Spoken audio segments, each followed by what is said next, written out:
जय भीम, नमो बुद्धा। साथियों, आज हम भगवान बुद्ध और 500 डाकुओं की धम्मदीक्षा के बारे में चर्चा करेंगे।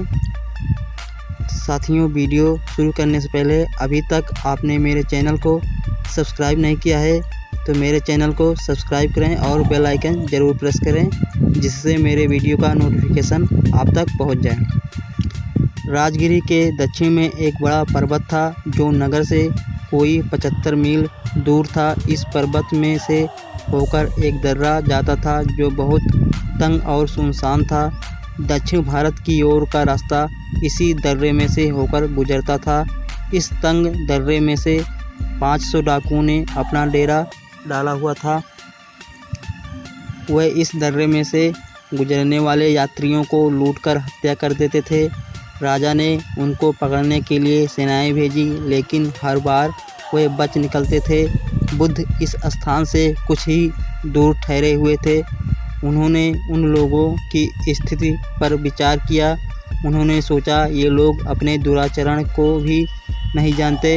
यद्यपि उन्हें जैसे लोगों को शिक्षित करने के लिए मैंने इस संसार में जन्म लिया है, तब भी न तो इन लोगों ने मुझे देखा है और न ही मेरे धम्म के बारे में सुना है।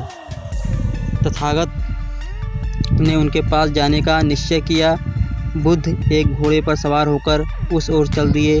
उस तंग दर्रे में प्रवेश करने पर घोड़ा जोर से हिनहिनाया। उसकी आवाज़ सुनकर 500 डाकू तैयार हो गए और उस घुड़सवार का पीछा करते हुए आपस में बोले, हमें लूटने के लिए इतना माल एक साथ कभी नहीं मिला। आओ आगे बढ़कर इसे पकड़ लें।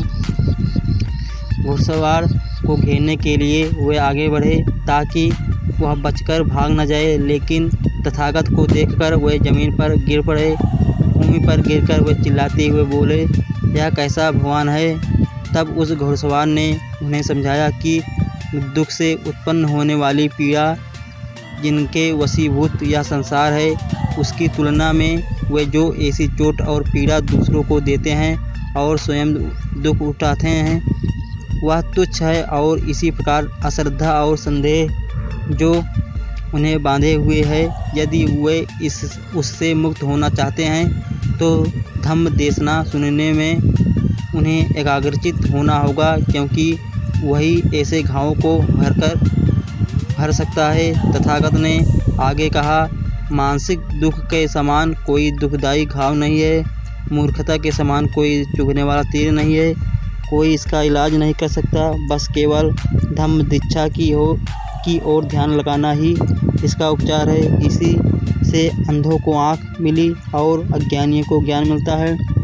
लोगों का मार्गदर्शन इसी से होता है। जैसा अंधों को आँख मिल गई हो, इससे अश्रद्धा का नाश होता है, दुख दूर होता है, प्रसन्नता प्राप्त होती है और यह उत्कृष्ट विमल प्रज्ञा उसी को प्राप्त होती है जो ध्यान से धम्मोपदेश सुनता है। जिसने सबसे अधिक पुण्य प्राप्त किया है, वही इस पद का अधिकारी है। यह सुनकर डाकुओं ने अपने दुराचरण पूर्ण जीवन पर पश्चाताप किया। उनके शरीर में जो तीर लगे थे वे अपने आप निकल गए और उनके घाव भर गए। तब वे उपासक बन गए और उन्हें शांति और विश्राम प्राप्त हो गया।